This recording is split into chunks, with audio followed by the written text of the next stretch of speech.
요한의 음식은 메뚜기와 석청이었더라. 마태복음 3장 4절입니다. 성경을 읽다가 이 구절에서 멈춰본 적 있으신가요? 메뚜기요? 석청이요? 대체 왜 이런 음식을 먹었을까요? 오늘 이 질문에 대한 답을 찾아가면서 세례 요한의 삶에 담긴 놀라운 영적 비밀을 함께 발견하게 될 것입니다. 1. 메뚜기와 석청, 실제로 무엇이었나? 먼저 메뚜기입니다. 히브리어로 아르베라고 하는데 실제로 레위기 11장 22절을 보시면 메뚜기 종류, 배짱이 종류, 귀뚜라미 종류는 너희가 먹을 수 있느니라고 나옵니다. 하나님께서 이스라엘 백성에게 허락하신 정결한 음식이었습니다. 고대 중동에서 메뚜기는 가난한 사람들의 단백질 공급원이었습니다. 구워서 먹거나 말려서 먹었는데 광야에서 쉽게 잡을 수 있었죠. 지금도 중동 일부 지역에서는 메뚜기를 먹습니다. 그런데 중요한 점은 이것이 선택이 아니라 최소한의 생존 음식이었다는 겁니다. 다음은 석청입니다. 히브리어로 드바쉬인데 두 가지 가능성이 있습니다. 첫째는 야생 벌꿀입니다. 시편 81편 16절에 반석에서 나는 꿀로 너를 만족하게 하리라는 표현이 나오는데 광야의 바위 틈이나 나무에서 자연적으로 생긴 꿀을 말합니다. 둘째는 대추야자 시럽입니다. 고대 중동에서는 대추야자를 끓여 만든 진한 시럽을 꿀이라고 불렀습니다. 어느 쪽이든 공통점이 있습니다. 인간의 손길이 거의 가해지지 않은 자연 그대로의 음식이라는 점입니다. 그냥 가난해서 그렇게 먹은 걸까? 여기서 질문 하나 던져보겠습니다. 세례 요한이 가난해서 메뚜기를 먹었을까요? 아닙니다. 마태복음 3장을 보면 세례 요한에게 사람들이 몰려왔습니다.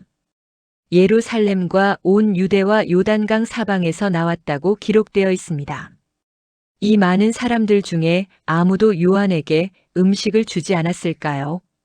당시 문화에서 선지자나 랍비에게 음식을 제공하는 것은 당연한 일이었습니다. 그런데 누가복음 7장 33절을 보면 더 명확해집니다.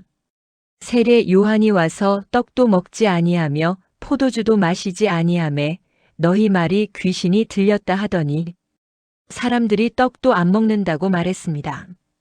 이것은 요한이 의도적으로 일반적인 음식을 거부했다는 뜻입니다. 왜 그랬을까요? 3. 구별된 삶의 5가지 의미. 첫째, 누구에게도 빚지지 않는 자유입니다. 당시 선지자나 종교 지도자들은 후원자들이 있었습니다. 후원을 받으면 그들의 눈치를 봐야 했죠. 하지만 세례 요한은 스스로 광야에서 구할 수 있는 음식만 먹었습니다.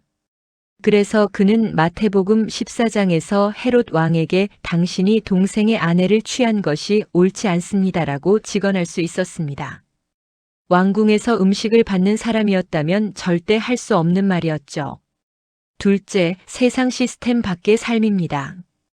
일반 사람들은 어떻게 살았을까요? 농사를 짓거나 장사를 하거나 품을 팔아서 돈을 벌고 그 돈으로 음식을 삽니다. 이것이 세상의 시스템입니다.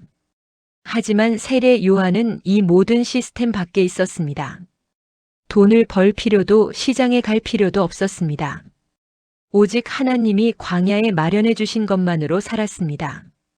신명기 8장 3절 사람이 떡으로만 사는 것이 아니요 여호와의 입에서 나오는 모든 말씀으로 사는 줄을 알게 하려 하심이니라. 요한은 이 말씀을 몸으로 증명한 겁니다. 셋째, 철저한 절제와 금식의 삶입니다. 메뚜기와 석청만으로는 충분한 영양을 얻기 어렵습니다. 이것은 거의 금식에 가까운 삶이었습니다. 일반 사람들이 하루 3끼를 먹을 때 요한은 최소한의 음식으로 연명했습니다. 육체의 욕구를 최대한 절제하고 영적인 것에 집중한 삶이었죠. 이것은 나시린의 서원을 떠올리게 합니다. 민수기 6장에 나오는 나시린은 하나님께 특별히 구별된 사람들이었습니다. 누가복음 1장 15절을 보면 세례 요한은 어머니의 태로부터 성령이 충만했고 포도주나 독주를 마시지 않았다고 나옵니다. 넷째, 오직 사명에만 집중하는 삶입니다. 생각해 보세요. 우리가 하루에 음식을 준비하고 먹는데 얼마나 많은 시간을 쓰나요? 메뉴를 고민하고 장을 보고 요리하고 먹고 설거지하고 적어도 두세 시간은 소요됩니다. 세례 요한은 이 모든 시간을 절약했습니다. 광야에서 메뚜기를 잡고 야생꿀을 구하는 데는 1시간이면 충분했을 겁니다. 나머지 시간은 회개하라 천국이 가까이 왔느니라 이 메시지를 외치는데 모든 것을 쏟아부었습니다. 다섯째, 엘리야의 계승자임을 보여주는 상징입니다. 열왕기상 17장을 보면 엘리야는 그릿 시냇가에서 까마귀가 가져다주는 떡과 고기로 연명했습니다. 또 19장에서는 광야에서 천사가 준 떡과 물로 40일을 갔습니다. 말라기 4장 5절은 보라 여호와의 크고 두려운 날이 이르기 전에 내가 선지자 엘리야를 너희에게 보내리니라고 예언했습니다. 그리고 예수님은 마태복음 11장 14절에서 만일 너희가 즐겨받을진대 오리라 한 엘리야가 이 사람이니라고 하시며 세례 요한을 가리키셨습니다. 세례 요한의 광야 생활, 메뚜기와 석청이라는 단순한 음식은 모두 엘리야의 영을 계승했다는 표시였습니다. 4. 요한의 선택, 세상의 선택. 마태복음 14장을 보면 극명한 대조가 나옵니다. 한쪽에는 헤롯의 생일 잔치가 있습니다. 호화로운 음식, 춤, 향락이 가득한 자리입니다. 그 자리에서 헤롯은 헤로디아의 딸의 춤에 취해 무엇이든지 달라는 대로 주겠다고 맹세합니다. 결국 세례 요한의 목을 쟁반에 담아주게 됩니다. 다른 한쪽에는 감옥에 갇힌 세례 요한이 있습니다. 광야에서 메뚜기와 석청을 먹던 그가 이제는 더 열악한 환경에 갇혀 있습니다. 세상의 눈으로 보면 헤롯이 승리자이고 요한이 패배자입니다. 하지만 영혼의 관점에서 보면 어떨까요? 요한은 진리를 위해 목숨을 바쳤습니다. 헤롯은 한순간의 쾌락을 위해 영혼을 잃었습니다. 5. 오늘 우리에게 주는 메시지. 세례 요한의 메뚜기와 석청은 우리에게 무엇을 말합니까? 첫째, 무엇이 당신의 삶을 지배하는지 돌아보라는 질문입니다. 우리는 먹을 것, 입을 것, 살 집을 위해 얼마나 많은 에너지를 쏟고 있습니까? 물론 이것들이 필요합니다. 하지만 이것들이 우리의 주인이 되어서는 안 됩니다. 마태복음 6장 33절, 너희는 먼저 그의 나라와 그의 의를 구하라. 그리하면 이 모든 것을 너희에게 더하시리라. 둘째, 자유는 소유에 많고 적음이 아니라 무엇에 매이지 않느냐에 달렸습니다. 세례 요한은 아무것도 소유하지 않았지만 왕 앞에서도 주눅 들지 않았습니다. 오늘날 많은 크리스천들이 집, 차, 직장, 인간관계 때문에 진리를 말하지 못합니다.